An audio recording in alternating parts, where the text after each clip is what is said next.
पण हे स्वतः सगळे कडोकट बंदोबस्तात राहणार.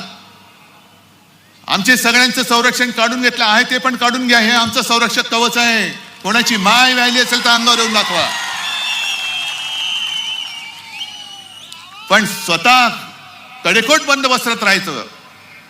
पोलीस, निमलष्करी, लष्करी, पुढे बॉम्ब जॅमर, एवढं सगळं करून तुम्ही 56 इंचाची छाती दाखवता. अरे माझ्या शेतकऱ्याची सुकलेली छाती, हडकुळी छाती तुम्हाला भारी पडणार आहे. ती भारी पडणार आहे. पण संपूर्ण संरक्षक कवचात राहणार. भारतीय जनता पक्षाकडे मुळामध्ये कार्यकर्तेच नाही जे माझ्याकडे मर्द मला शिवसेना प्रमुखांनी दिले. मी आज सकाळी सुद्धा बोला, आज पुन्हा सांगतो, ही माझी वडिलोपार्जित संपत्ती आहे. होय, वडिलोपार्जित आहे. मी वारसा घेऊन पुढे चाललेलो आहे. पण भारतीय जनता पक्षाकडे असा कोणी कार्यकर्ता नाही दंगल झाली का आतमध्ये शेपूट घालून पडणारी अवलाद. आमच्या नेत्यांवरती, साध्या साध्या शिवसैनिकांच्या घरी ईडी, इन्कम टॅक्स, सीबीआय हे तुमचे घरगडी येऊन त्यांच्याकडे धाडी टाकतात. बरं, धाडी टाकले तर टाकल्या, घर माझ्या कार्यकर्त्याचं, पाय ताणून बसतात हे नालायक लोक. एवढी आमची सत्ता बघतो तुमच्या तांगड्या तुमच्या घरात घालतो की नाही बघा.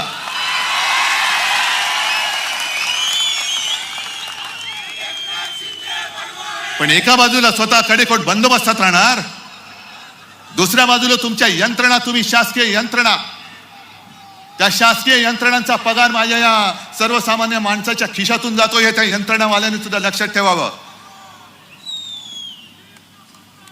भेकड लेखाचे हे बीजेपी म्हणजे भेकड जनता पार्टी नाव ठेवा. आता भेकड जनता पार्टी भेकडांची पार्टी आहे. एक तर स्वतःमध्ये कर्तृत्व नाही, नेता तर कोणी देऊ शकत नाही, भाकड तर आहातच, पण भेकड सुद्धा आहात. आणि म्हणे आम्ही हिंदुत्ववादी. हे असे भेकड हिंदू आजपर्यंत देशात झाले नाही आणि याच्या पुढे सुद्धा होणार नाहीत.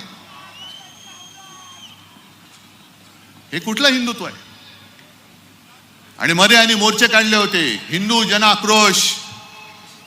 कशाला काढताय? आहोत ना आम्ही, कुठे हिंदू संकटामध्ये.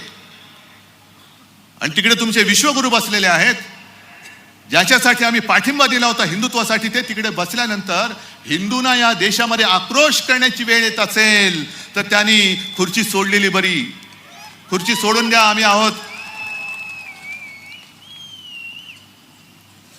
या सगळ्या गोष्टी या आता सहन होत नाही. म्हणून आपल्याला नुसत्या गप्प नाही बसून चालणार. सहन होत नाही, सांगता येत नाही, सांगितल्या पाहिजेत आणि तोडून मोडून काढल्या पाहिजेत.